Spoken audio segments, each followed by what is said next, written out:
And now, for your listening pleasure, the Blazing Defender Report with your host, Travis Jones.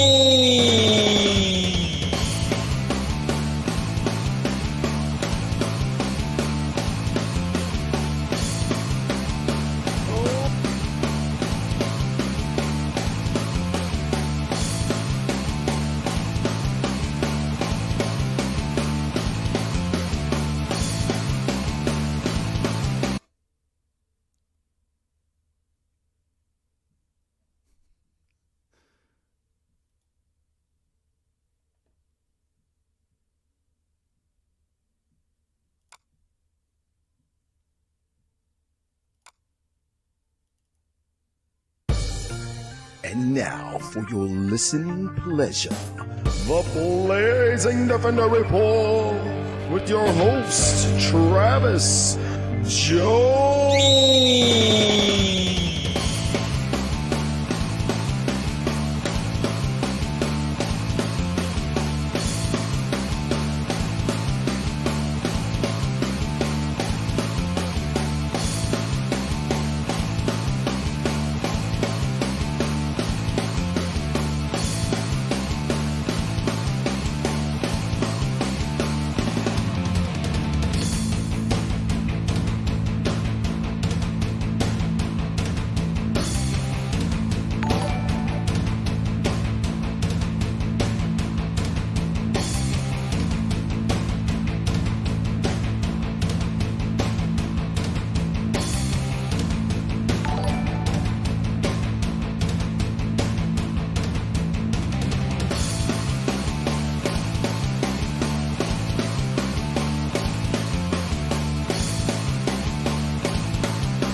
What's going on, everybody? Welcome to the Blazing Defender Report. I'm your host, Travis Jones. It's been a minute since I've done that, and it never gets old to me. I know you're probably like, Jesus Christ, fucking stop. But I'm not going to stop because I like that shit. What's going on, everybody? How you doing? It is a new year, and with the new year comes new shit, new cool nerd madness, and we're going to dive into it all today on the show. I hope everybody had a great new year. I hope you're having a great start to your new year. And just FYI, this is live, and I want you to know that I've forgotten to hit record on the audio track. So one more time.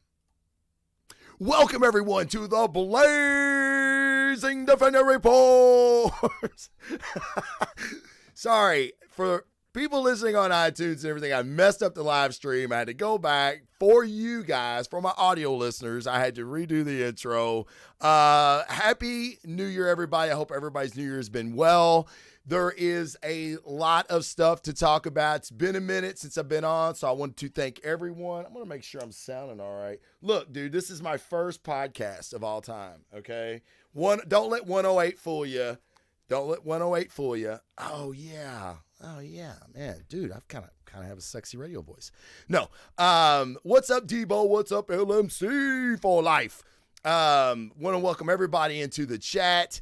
This is a live broadcast of the Blazing Defender Report. If you are listening on iTunes, Anchor, Stitcher, everywhere that this podcast goes to. But there's a lot to talk about. It's been a minute, so we've got a lot to discuss. Okay, we're going to dive right into Nerd Madness. I got a good show for you guys. We're going to talk about Morbius. We're going to talk about Taika Waititi possibly doing Star Wars. Okay. I want to get your thoughts on that. I'm going to talk about the CW's Infinite Crisis crossover that we watched. We're going to talk about Watchmen Season 2. Probably not going to talk about that because there's not going to be one. No, really. But we are going to discuss that. And I've got some comics for you. So instead of doing the normal platform of giving you the comics for the week, Neil Brandon, what's up, brother? What's going on, man? Good to see you in the chat. Instead of talking about the comics that were new for this week, since it's been damn near a month, we're into January, it's almost February, I want to talk about really hot titles that if you're a new reader, you can jump into. Okay, and I kind of got a little something for everybody on this list. Okay, it's not going to go super in depth to the newest issue. Just going to kind of give you a synopsis of what the story has been so far, what makes it cool, why I think you would dig it. So again, I hope everybody's had a great new year. A lot of craziness already to start the year off with, especially like some of these rumors. So we're going to get into some of the stuff. All right, we all know about the Black Widow trailer, okay? Black Widow looks really good. Deathstroke on CW Seed. Jason is asking, not going to talk about Deathstroke. I don't know. Are we? Let's talk about this. You know I love Deathstroke, Jason. So, fuck it. It ain't my show anymore. Jason, it's your show. What do you want to talk about? All right? See, that's what I'm telling you guys. You missed the live show. You missed some good shit. I don't even know what the CW Seed is. Is this a porn joke? Is this going to come back and catch me? While Jason's doing that, I'm going to go ahead and go on with the show. And we're going to talk about Black Widow first. And then we'll definitely get into some CW stuff. So, the Black Widow trailer looks good. I know a lot of people were talking a lot of shit about how Deathstroke looked. I myself was a little disappointed, but the second trailer we got during the national championship game really kind of made up for that, okay? It is like night and day to me. He looks great. I love the minimalist mask, the skull mask. I think that looks way more special ops, if you will, maybe kind of coincides with Taskmaster's character. So, and I love the shield, right? So I'm really, really curious on how his powers play out and everything else. But Black Widow looks good, all right? And I think everybody is pretty excited for like a spy thriller with Scarlett Jo. So I'm not going to talk about that a lot. What I do want to talk about is the Morbius trailer, okay? I know there's been kind of a lot of hate on the internet about the Morbius trailer. People are saying it looks old. It looks, very early 2000s. I don't get that at all. Like this shot right here where he's in his makeup pretty much looks like he looks in the trailer. I think it looks pretty fucking cool. Not a big Jared Leto fan. Thanks for the follow. Whoever just gave me the follow, really appreciate it. I'm not a huge fan of Jared Leto's, but hey, I'm all for Morbius, right? And maybe I'm not sure exactly where this goes. And there was a lot of confusion, and that's one of the reasons I want to talk about this. There's a lot of confusion about the trailer. Okay, we do see Spider-Man poster in the alleyway in the trailer. Now, some Eagle Eye fans have discovered that is not the Spider-Man outfit from Tom Holland's Spider-Man, which resides in the MCU. Okay? Now, what everybody needs to remember is these are still Sony Pictures. Okay? So,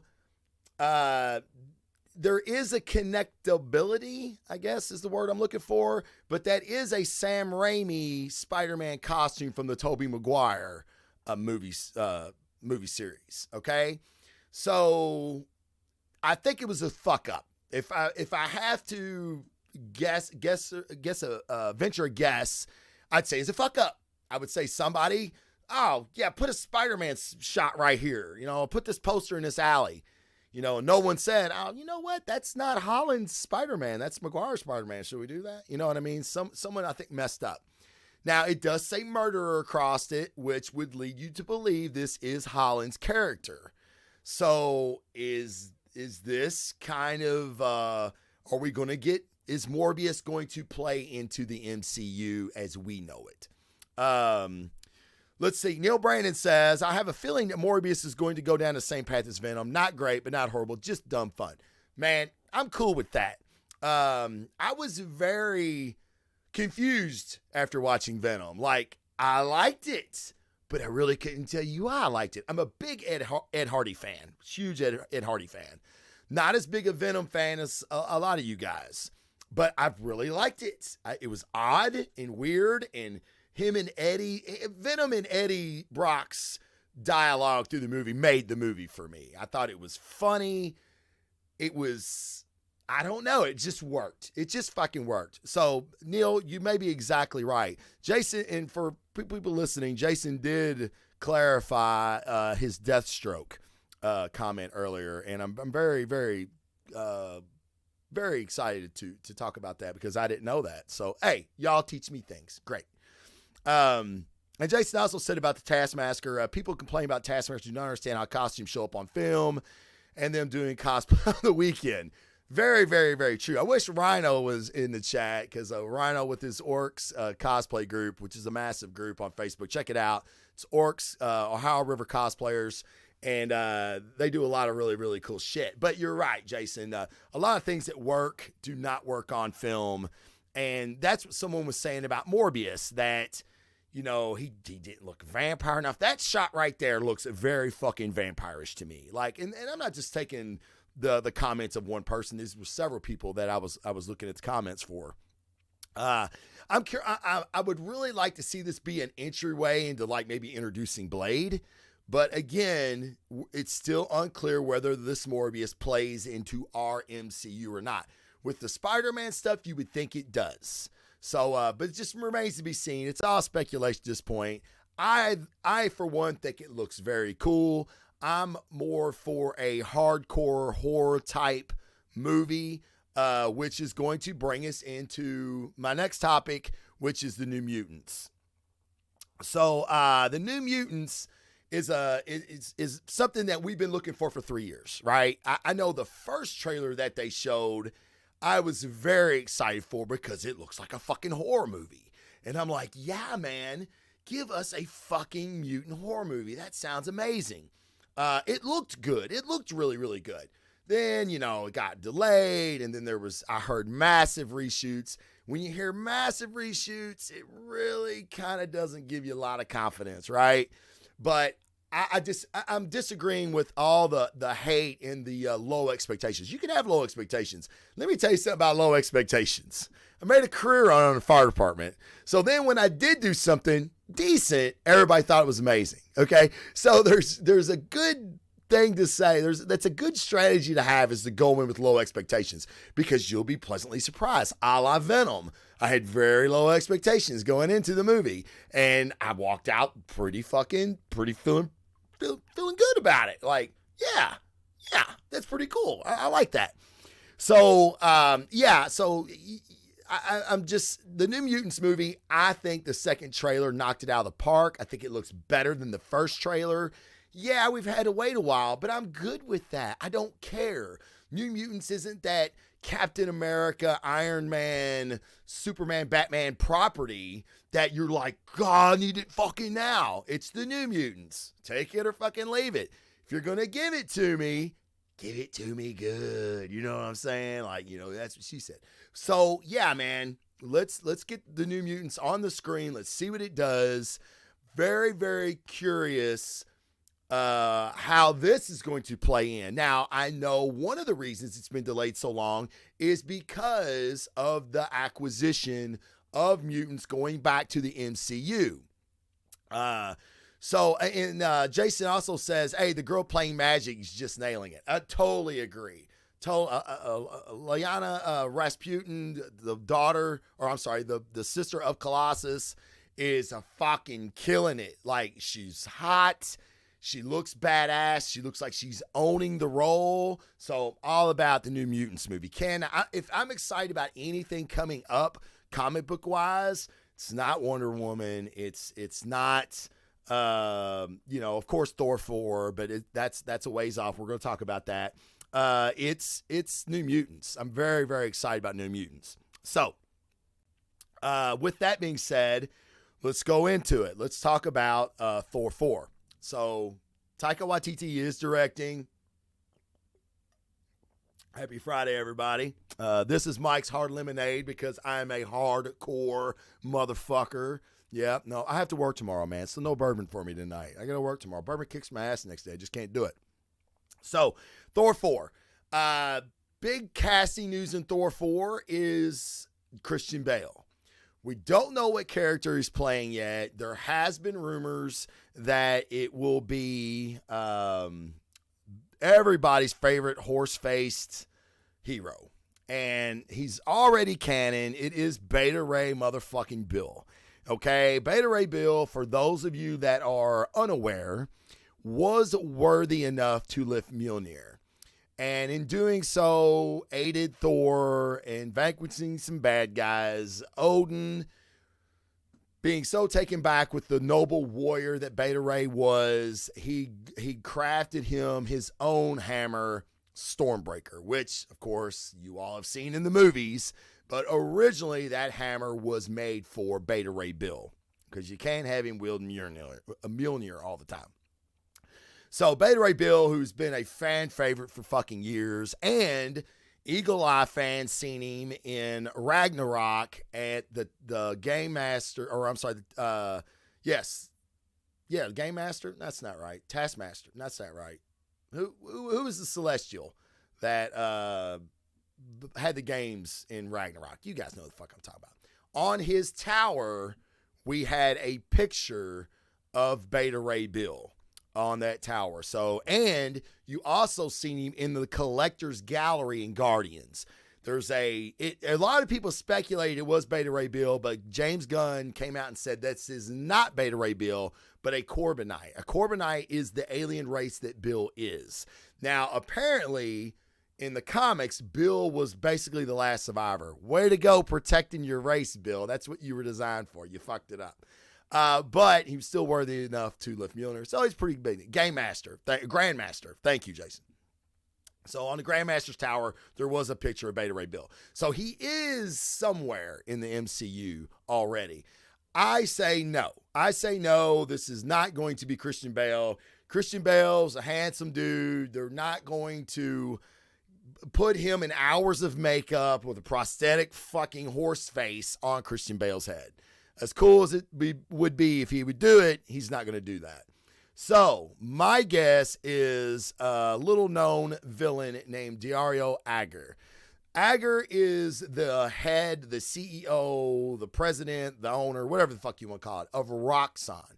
Now, we've seen Roxxon in the MCU in various different places. Okay, Roxxon's this global entity. It's the epitome in the Marvel comics of an evil corporation. Well, the head of this said evil corporation is a goddamn evil motherfucker named Dario Agger, who, when he's not this nice looking executive looking cat, he's this dude, a fucking minotaur who is pretty badass and can pretty much hold his own against Thor and anybody else. So my bet is that is going to be who Christian Bale is cast as. Either way, I think it's fucking great. They're going after high talent.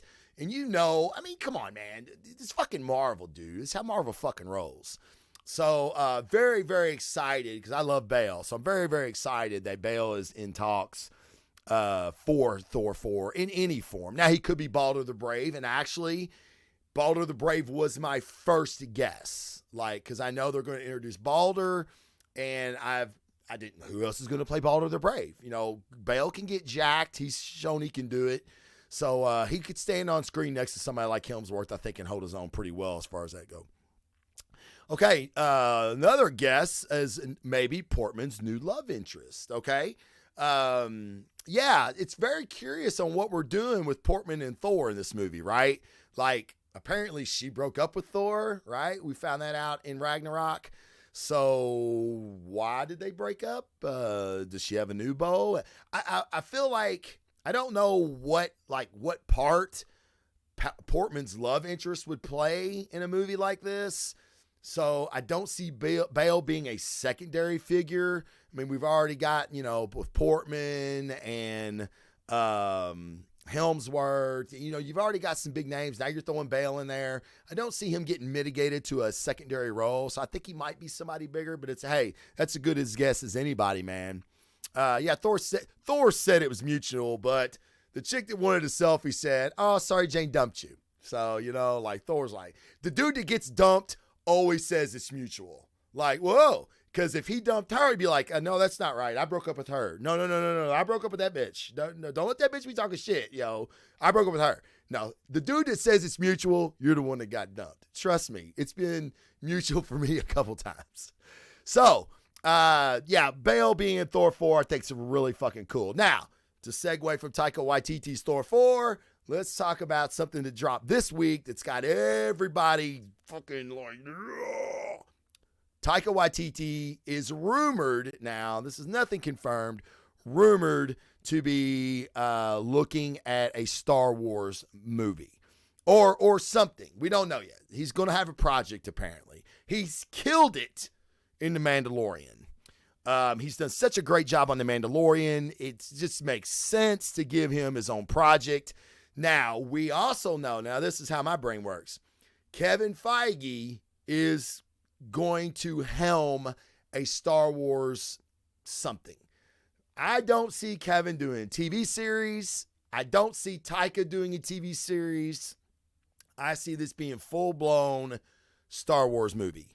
Now, what type of Star Wars movie? I don't know. I see them both working together on this because they've done it before and gave us magic that was Ragnarok, right?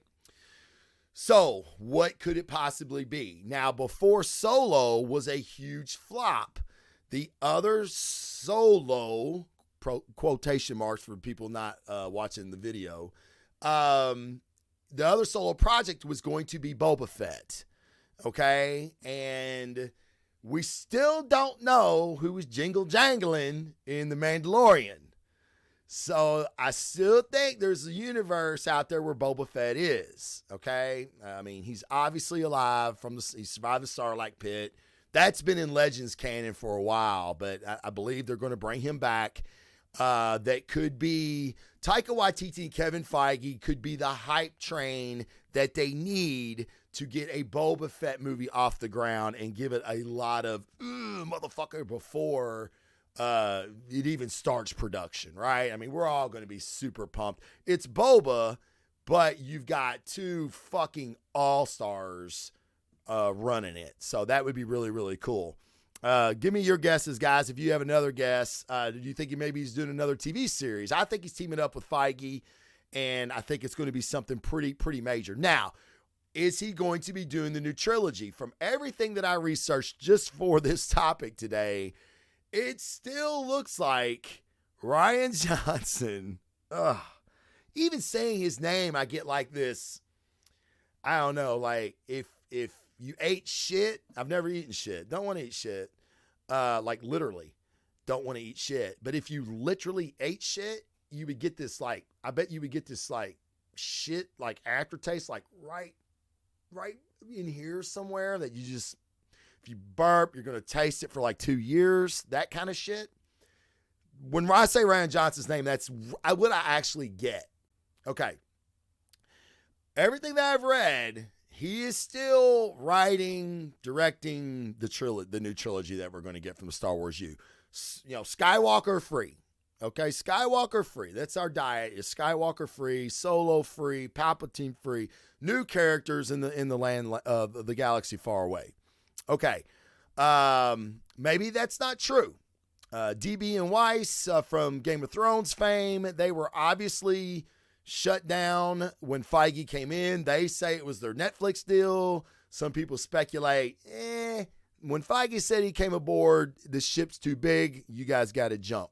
They're getting paid no matter what. So his plate should be clear because Warner has pulled Akira from their schedule. Okay. That's right. He was attached to Akira, which would have been pretty cool. I mean, I like Rian Johnson's video. I like his eye. I like his eye. That was the things about The Last Jedi that I liked. I liked his visual take on things. I thought that was really, really cool. Other than that, he knows absolutely. I don't feel like he's ever watched a Star Wars movie I don't know what the fuck that deal was.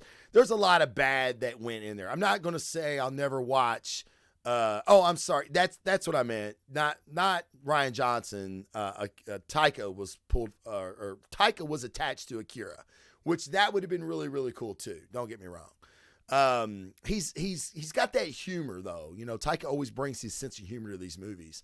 And I think with Star Wars I think it'd just be a good fit. And he's already shown that, right? He's already got the chops for that.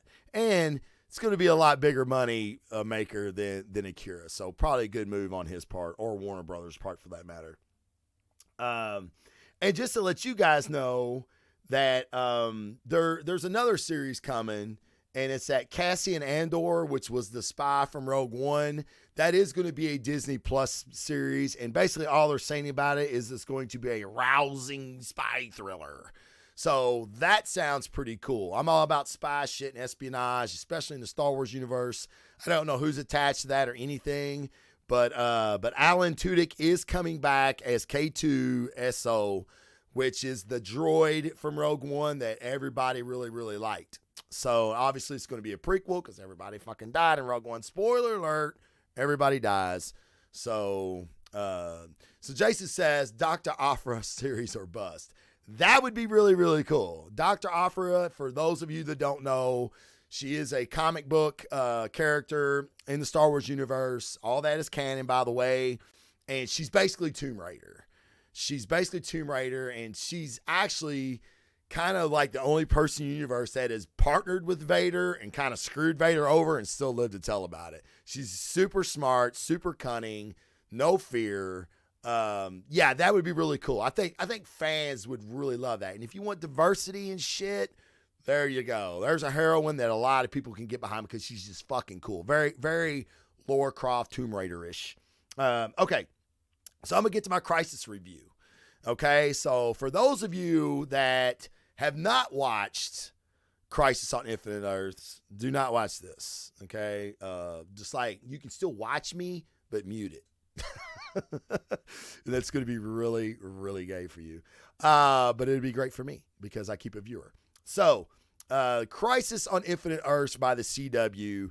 Maybe, golly, man, that just looks awful. Hold on. I've got to move this guy around a little bit. Hold on.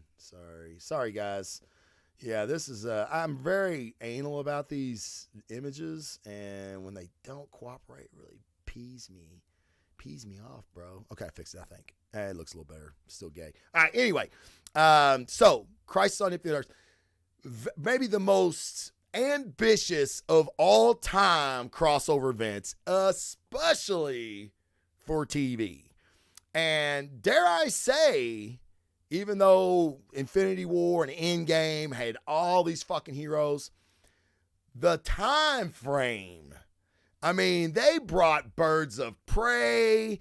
They got Marv Wolfman, friend of the show, Marv Wolfman, a cameo, which I'm so happy for that guy. And I'll tell that story when I get to that part. But they brought a lot of people, Kevin Conroy from the animated series Batman fame.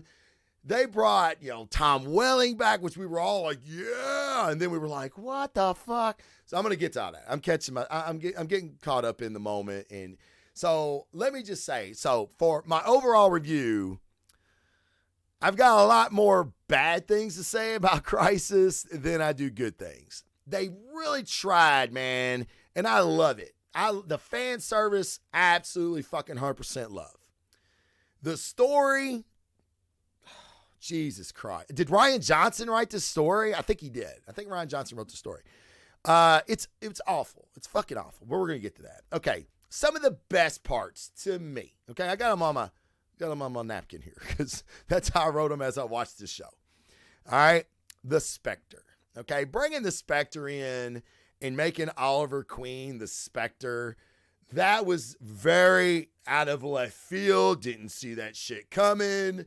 And it worked. Like, it just worked. I'm a big Stephen Amell fan, and I really wanted to see what they were going to do to, you knew Oliver wasn't making it out of this, and that's another fucked up point. He's the only guy that doesn't make it out, which I don't understand. But anyway, So he doesn't make it out. He does fight the Anti-Monitor as the Spectre, and it's kind of his swan song. He still saves the fucking day, okay? Very, very, very cool that they brought the Spectre in. All right, one of the worst things. The fucking plot. The plot was fucking terrible, man. Like, it got so convoluted. First, the Monitor says, the world's going to end and the battle's going to be fought on your world, Kara. Well, it wasn't fought on Kara's world because Kara's world was fucking destroyed. They end up going to the beginning of time to fight the Anti-Monitor because that's where they had to beat him, was at the beginning of time. Okay, just fucking stupid. The Paragon shit was fucking stupid. I get it. It's like MacGuffin after MacGuffin after MacGuffin, and it's like, yeah, this is fucking dumb. Okay, anyway. So now, Luthor. Shit. The guy that plays Luthor, I can't fucking, his name escapes me. I swear to God, this is my first drink. I swear it is. Not counting what I drank at lunch. But we're not counting that, goddammit, because that was a couple hours ago. So we're not counting that. Jon Cryer. I knew it would come to me. I'm just old. Jon Cryer. Yes, Jason, thank you. But I got you. I beat you. Ha ha. No, thank you anyway. I always love when the chat helps me. So Jon Cryer is Luthor. People are really liking this. This is what I liked. I love that every situation Luthor's in, he's trying to manipulate it for him. Like when he steals the pages of destiny and goes through time killing Superman. Awesome. Fucking awesome. So cool. Okay? That's Luthor. Then when they think they fixed the timeline, surprise, motherfuckers. Now the timeline is fixed, but Luthor is a messiah-ic figure. Okay? So I'm like, that's pretty cool. That's exactly what Lex Luthor would do. Exactly. The worst.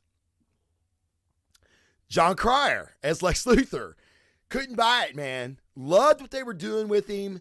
Loved what they were doing with him. Hated Jon Cryer as fucking Lex Luthor. Hated it. Like, fucking hated it. Every time he spoke, I'm going, Bueller. I mean, like, I can't get that out of my fucking head. Maybe it's just me. Apparently, it was vastly popular. So, look to see Jon Cryer as Lex Luthor in every fucking CW show from now on. Okay. Yes, Debo. Bebo was bullshit. Okay? I'm getting to that. Bebo is definitely, he is on the list. I'm saving him. All right. The best. What is that? Oh, Earth 99. I wrote it on a fucking receipt, guys. Give me a break. Earth 99, Kevin Conroy's Batman. Loved it. At first, I was like, do I like this? I don't know if I like this. Loved it. Ended up loving it. He's the Dark Knight Returns Batman. He's lost his way, which could go, like, right? That could happen very, very easily on any Earth, in any Batman multiverse. I just loved how he had killed Superman. I mean, it was just very, very, very, they were there to find the Paragon of Courage, which is basically for Batgirl to find her inner strength and conquer her demons. It's, like I said, that's fucking stupid. But I really liked Conroy's portrayal. He's this broken down Batman in this suit, this mech suit that is really, really cool. It sounds dumb. Like, as I say it out loud, I'm like, that doesn't sound very good. If someone was pitching that to me, I'd be like, yeah, I'm not with that. Nope, scrap. But it works. It really works. It's like one of my favorite moments of the series was that. And I love how they did it where he's walking down the steps first and he's like talking, and so you don't see him yet, and then you see him, but that voice, man, such iconic Batman shit. So very, very cool. And we got Batman. We got a Batman in the CW verse, or the Arrowverse, as they're calling it. All right, the worst. The battles. The fight scenes were junk. And that's where the CW verse kind of shines. Like, especially on Arrow. Even the Legend stuff with a lot of people that fight on in the Arrowverse, it's usually pretty good. I even watched an episode of Black Lightning, and I was like, damn, that's a good fight scene. You know what I mean? The Arrows usually got really, really good fight scenes. So that the battles were fucking awful. Okay. Black Lightning. Now that I'm just good segue. I love to seeing Black Lightning come in. I'm not really familiar with the character. I think I've watched one episode. I don't even know if I finished it. It was on. I was like, I'm going to check this out. I really like the guy that plays Black Lightning. Now, bringing Black Lightning in, you need a reason. You need a reason to see Black Lightning, right? He had a great reason. His power absorbed energy, and he was holding the portal open, and he was like, you guys need to do what you're going to do. I can't hold this. I mean, so that was great. You know, like, why is this guy here again? And then we see why he's there. Really, really, really cool. And it was very, very cool at the very end when we get the Justice League table, and they make this tribute to Oliver, and Black Lightning is now one of the founding members of their Justice League. That was very, very cool. I really like that. Let's see. Oh, the Pariah. I love the guy that plays Kavanaugh. Is it Kavanaugh? I believe it is. The guy on Flash. He's been different guys through the multiverses, but his Pariah, what was he doing there? Why was he there? What was his powers? And even when he finds out he's basically the cause for everything, he was like, well, but y'all fixed it, so it's all good. You know, it's like, nah, dude, Oliver's dead because of you. So I don't know. His fucking character was dumb, and that's a great actor. Totally fucking destroyed that potential that you could have had. Now, that's another thing. Where were the villains at? And so another thing on my worst list is the phantoms, the little phantom ghosts or whatever that were flying around. They were fucking terrible. Like, your boy that's a paragon of courage, he's punching them and they're disappearing. What are they supposed to do to you? Like, they look like they had fangs, like claws and shit, but they were fucking awful. That was terrible. And it would have been great if the Anti-Monitor had recruited some villains. Like, we could have seen Deathstroke. We could have seen, Dr. Mirror. We could have seen Gorilla Grodd. We could have seen some of these guys working for the Anti-Monitor just for a scene, and they get their ass kicked and thrown in Star City Jail or something, right? Or Star Labs Jail. That would have been really cool. So really missed an opportunity to get great rogues, which DC has, you know. Hey, how about a fucking Joker character, man? That would have been fucking dope. But we didn't get any of that. All right. So, terrible villains. The Anti-Monitor was anti-matter can't, survive with matter. We conquer that shit. I don't know. It was fucking terrible. He was terrible. He looked stupid. Just bad. The villains were just bad. Can't say enough about the villains. The Arrow farewell. This was all kind of a homage to Arrow. The season's ending. The series is ending. It got me watching. Loved the first 3 seasons of Arrow. I thought it was great. I tried. I think I passed on season 5, went back to season 6, just couldn't do it. Just goofy, just super goofy. I feel like when they try to make him a hero instead of like the anti-hero in the first 3 seasons, I think it just went downhill from there. But the farewell to Oliver and Stephen Amell was very, very good and well done, I thought. So Smallville, Smallville for me, guys, was one of my favorite fucking shows. I mean, Erica Durance and Lana Lang. Oh my God. Love those actresses. I mean, I would watch only them. And then Chloe, that from Smallville, the chick that ended up recruiting people in to be sex slaves and shit. Oh my God. Yeah, I loved her. I liked her more than any of them. And now she's some fucking weirdo, and I think she's in jail. But anyway, Smallville. So hyped to see Tom Welling and everything. Erica Durance. And we get that. We get to see him. All right, worst list. Smallville cameo. So, well, how can it be on both? Just like Luther's on both. Like, it was so great to see him. And then we find out he's depowered. And I'm like, what the fuck? Like, that, and it's something he gave up his power so he could be with his wife and kids. That sucks. Like, I hated that.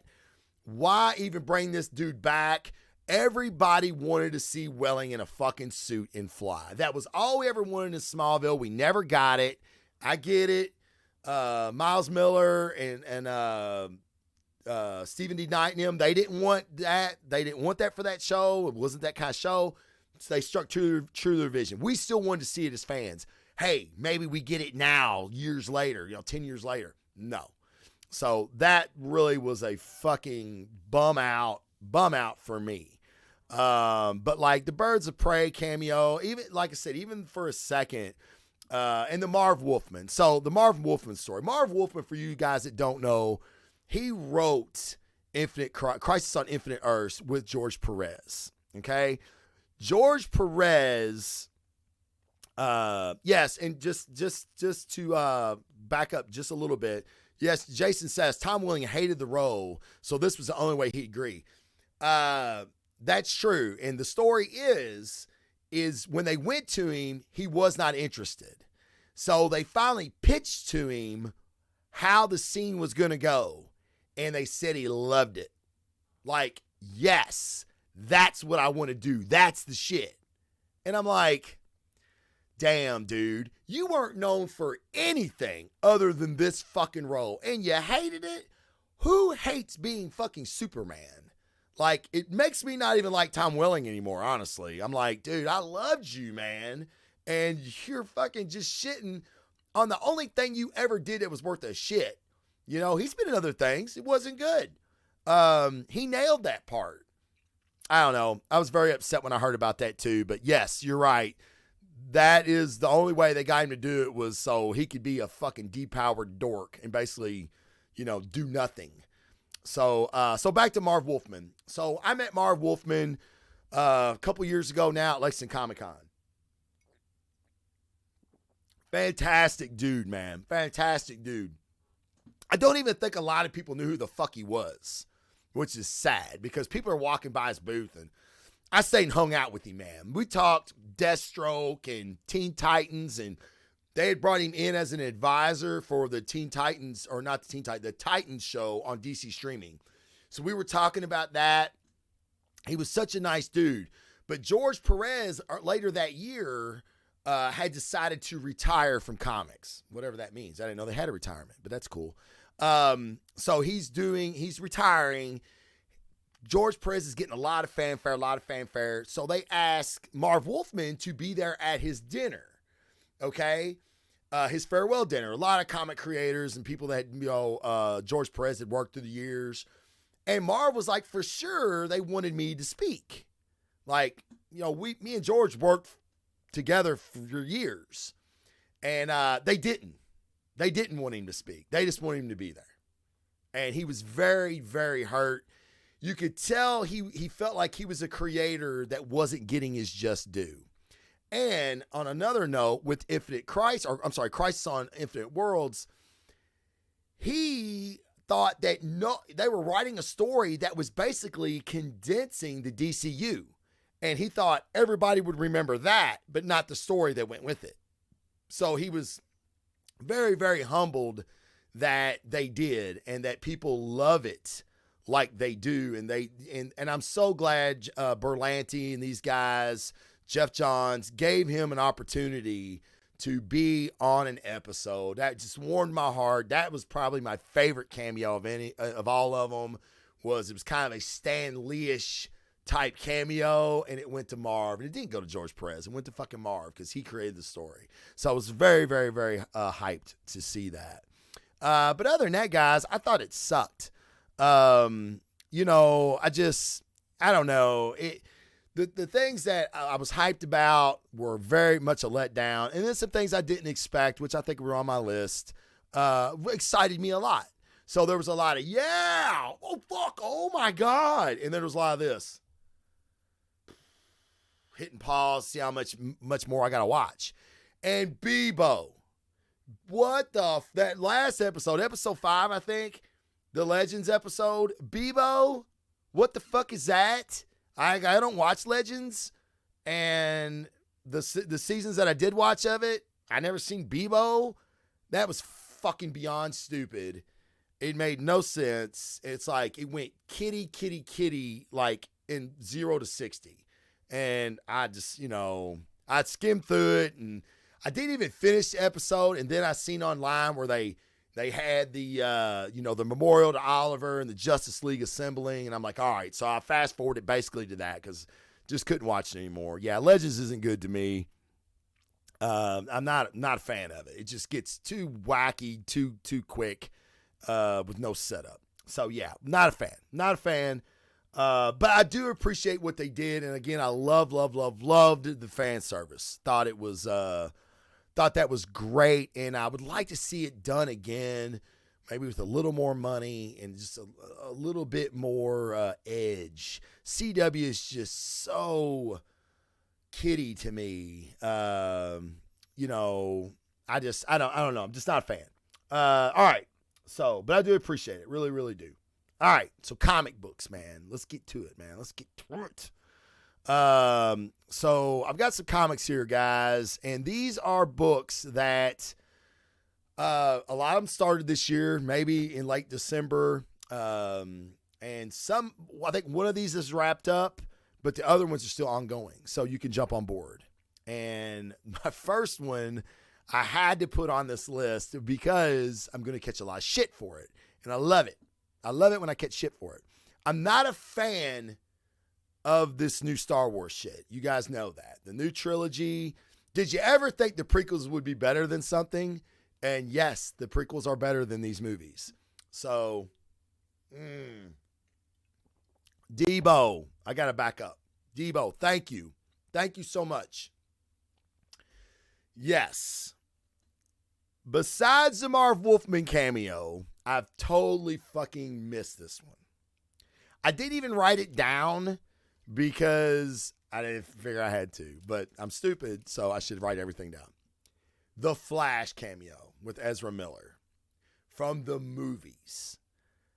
Fucking amazing. I loved Ezra Miller as the Flash. He was like Sheldon Cooper, Barry Allen.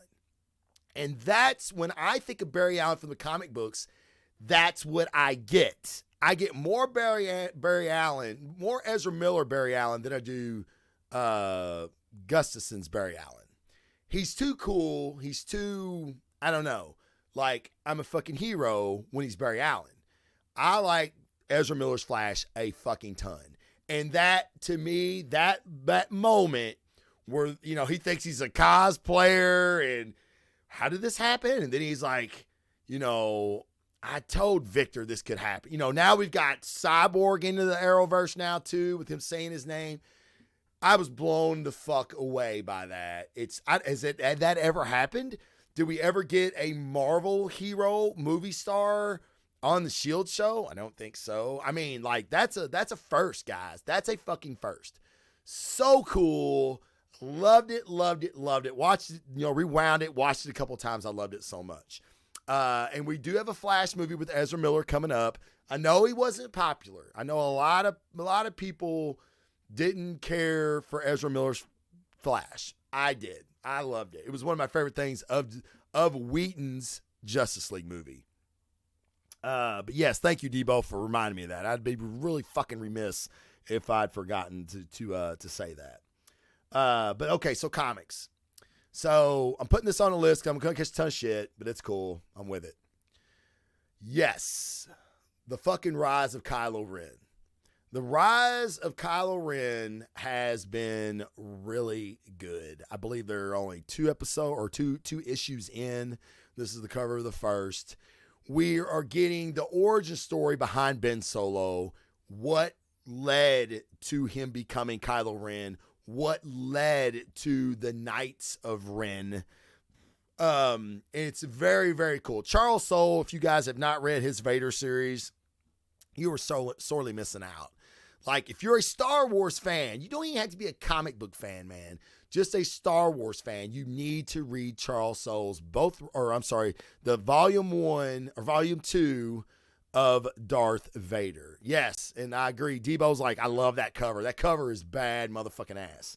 And it is Will Sling is the artist on this, and he does a great job. So we got Charles Soule, we got great art, and you got the origin story of Ben Solo, which to me, these characters were so one-dimensional in Star Wars. This really fleshes that out, and this comic does it greatly.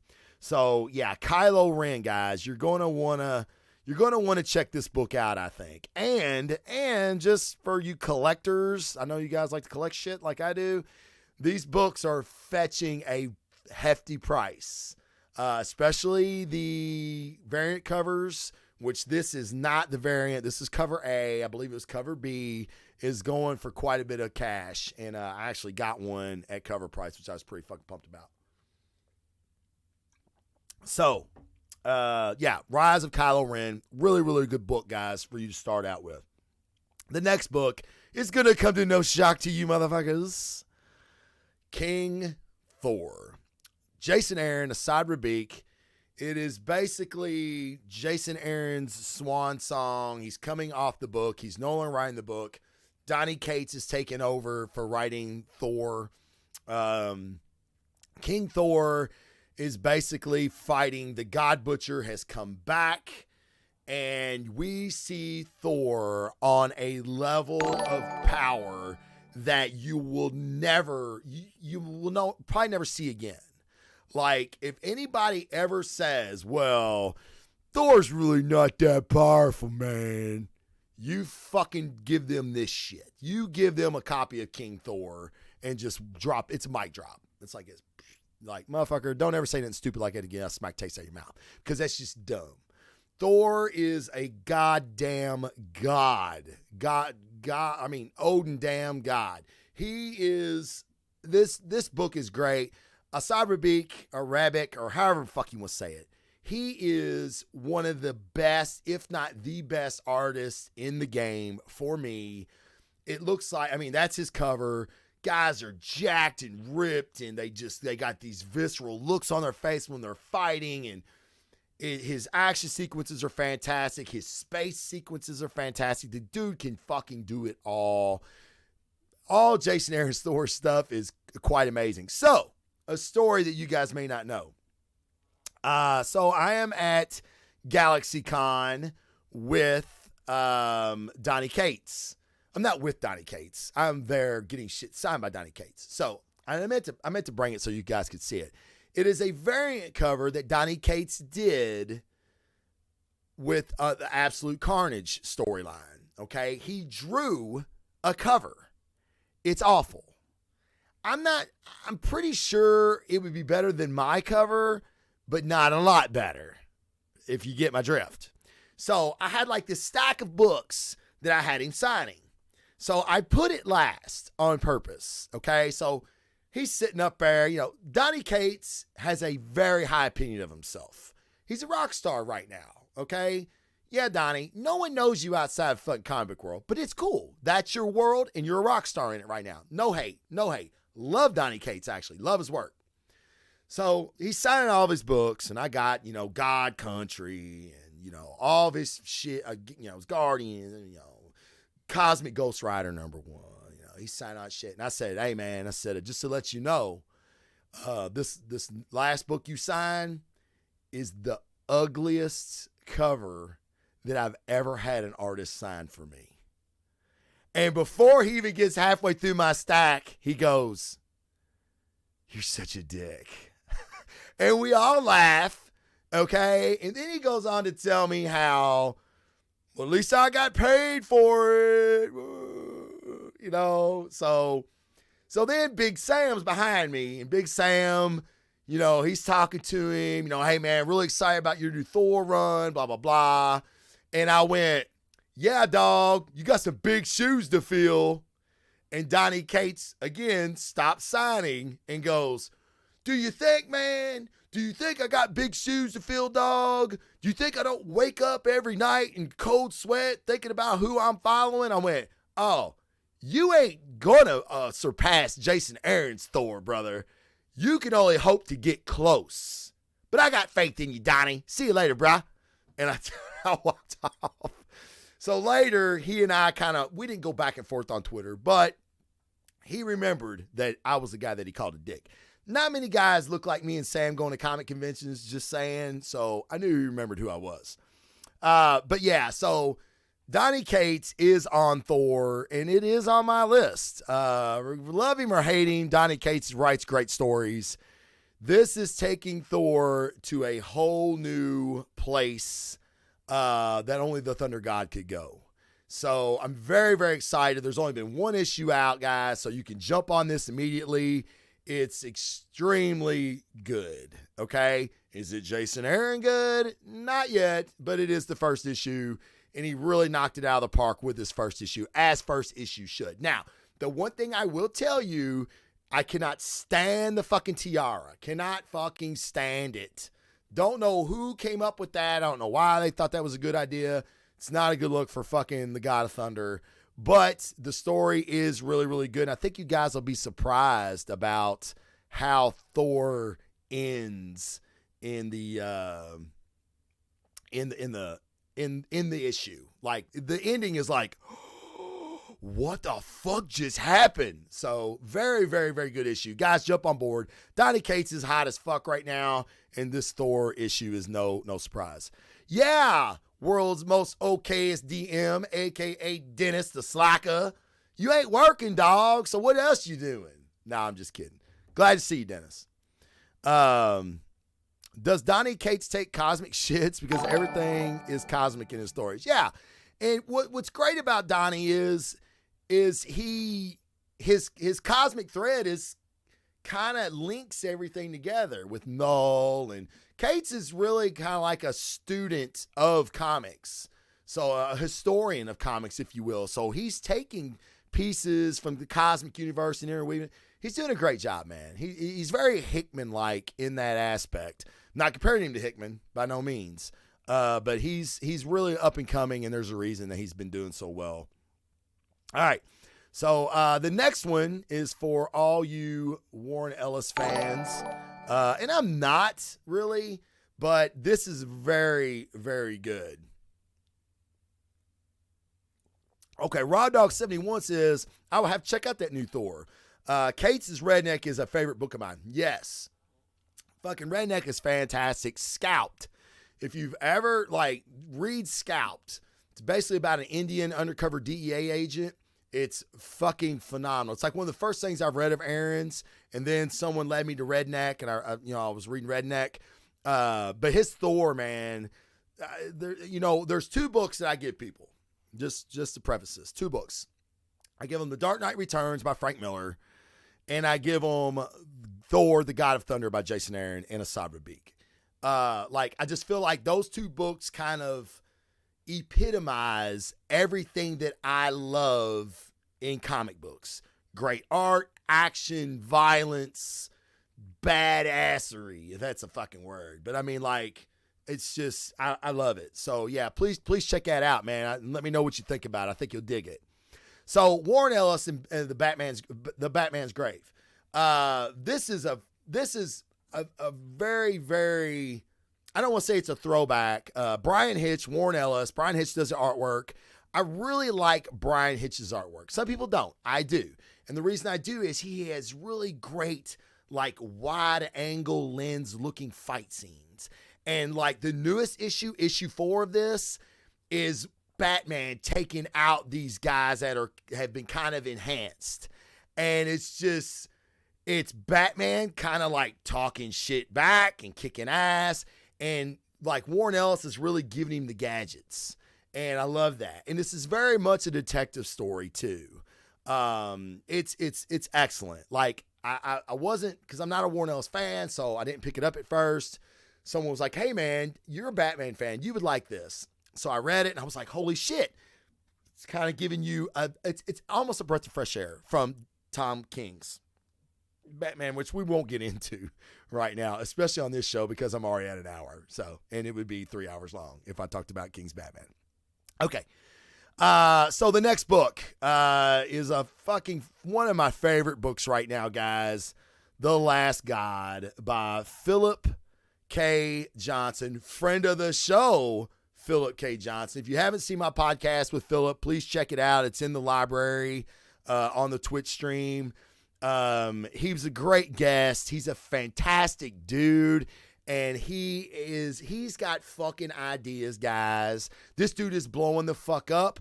The Last God, when I interviewed Philip, it was 2 weeks after Last God came out, okay?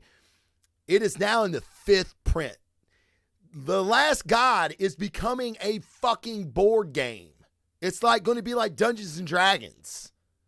Yeah, it's fucking insane. If you like high fantasy, this is your shit. You've got characters, you've got music, you've got incredible artwork, you got violence, you got these insane looking monsters.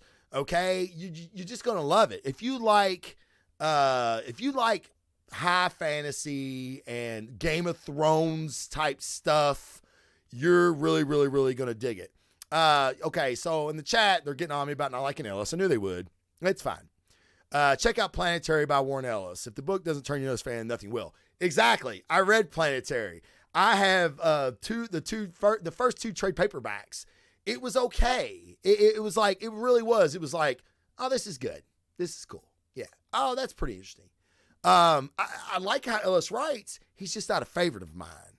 So I don't seek him out like I do Hickman or Miller or Aaron. I don't seek him out like I do, like a lot of people do. And Warren's got that novel background behind him. And, you know, sometimes I think he makes things overcomplicated. Like, dude, it didn't have to be that. But R.R. Martin, oh my God, the most wordiest fucking author there is. But at the root of what he does, you dig it. So I'm just saying, The Last God is fantastic. Please check it out. The artist on that is Riccardo Federici. He's very, very Asad Rabikish. And what I mean by that's the artist on King Thor.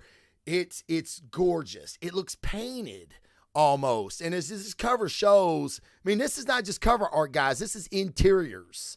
So please check out The Last God if you can find a copy. It's very, very hard to find right now. And again, going into its fucking 5th printing. So congratulations, Philip, man. You're the fucking shit. I've talked about your books since Warlords of the Appalachia, and they're just getting better and better and better. So fantastic. That is DC Comics Black Label also, guys. All right, the next one is one that I am loving, X-Force. From the pages of Jonathan Hickman's House of X, Powers of X series, the X-Force has been fucking great. X-Force is kind of through the years, especially when Remender was doing it with Asad Rabik, by the way. Rick Remender, Asad Rabik did that X-Force with the Apocalypse and the Death Angel and Johnny Proudstar. I mean, X-Force has always been a great book. I was worried that this wasn't going to be militant enough. It wasn't going to be violent enough. It is violent enough. I mean, Wolverine gets blown apart going through a portal, guys. He gets fucking blown apart. Like, and he still kicks ass. I mean, I don't want to give nothing away, but X-Force, guys, you're going to love it. If Jonathan Hickman has rekindled your love for the fucking mutants like he has mine, you're going to fucking love X-Force. It's the best one out of the new ones. The main X-Men title is pretty good also. I do like it. I would recommend it also if you like it, if you like X-Force, but go X-Force first. Really, really, really good shit. Okay. Now the next one's going to be no surprise to you guys. You're like, wait a minute, goddamn it, how many Batmans you got on here? I had 2 Thors, I got 2 Batmans. This is the new Batman. This is Tom King's run is over. This is a new era of the Dark Knight by Tynion and Tony Daniel. I love Tony Daniel's artwork. I think he does Batman fantastic. I love his Selena Kyle's Catwoman. But this is ushering in a new era of the Dark Knight. And it's Alfredless because Alfred died in Tom King's run. Spoiler alert. Sorry, you should have been reading Tom King's Batman. But it's so fucking good. So good. Please check it out. It's going to be a lot darker story than King's was. King's was, even though Alfred died and everything else, he was trying to make a happy Batman. Okay. This is going to get really rough for Batman. And even though he has Selina, we're going to see how a world without Alfred affects Batman from here on out. And it's just got some really cool elements, things that I've always thought about. Like, why isn't Bruce Wayne trying to use his money to make Gotham better? Like, make it better. Money makes everything better. And he's kind of doing that. Him and Lucius Fox have an idea for a new Gotham and blah, blah, blah. It's just really, really good. This first issue was a very, very intriguing, and it was a breath of fresh air, kind of like Batman's Grave, but this more so because it is the main title. There's going to be a lot of shit that goes on. Don't sleep on this book, guys. Batman 86 starts the new run, so please check that out too. All right. One more. Got one more, guys, and this one, man, this one just comes from my heart, dude, and I got to fix the image again. God damn it, motherfucker. All right. This book, I am a huge Firefly fan. And now that the series is over, we're not going to get a reboot, it looks like. We're not going to get Nathan Fillion, Summer Glau. We're not going to get those people back for Firefly. That's sad.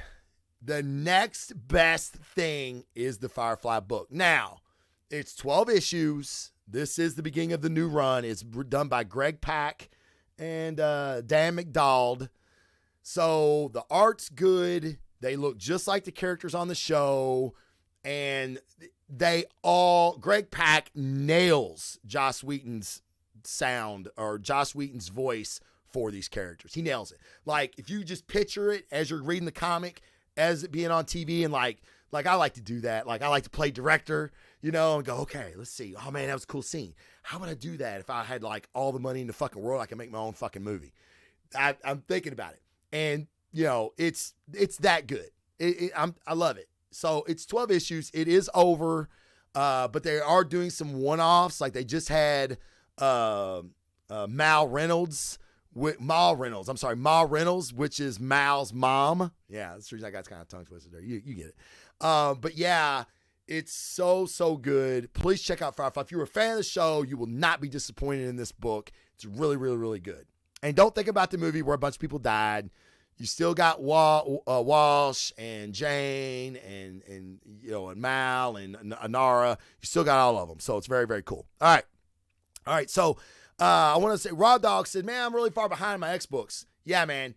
I had to cut my titles just like Jason did, or Raw Dog said. So I cut some titles out, but I am keeping X-Men and X-Force.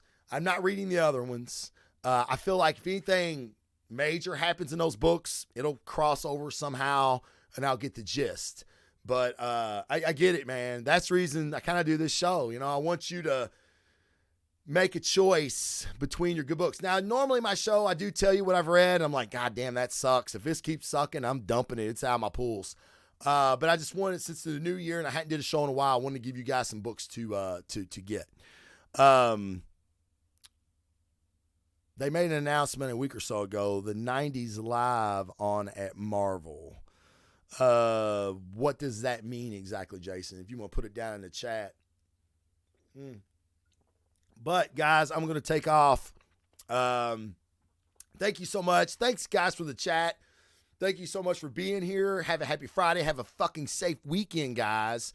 Watch some football. And there are a lot of damn X titles. Jason was like, there's too many damn X books. There are a lot of damn X books.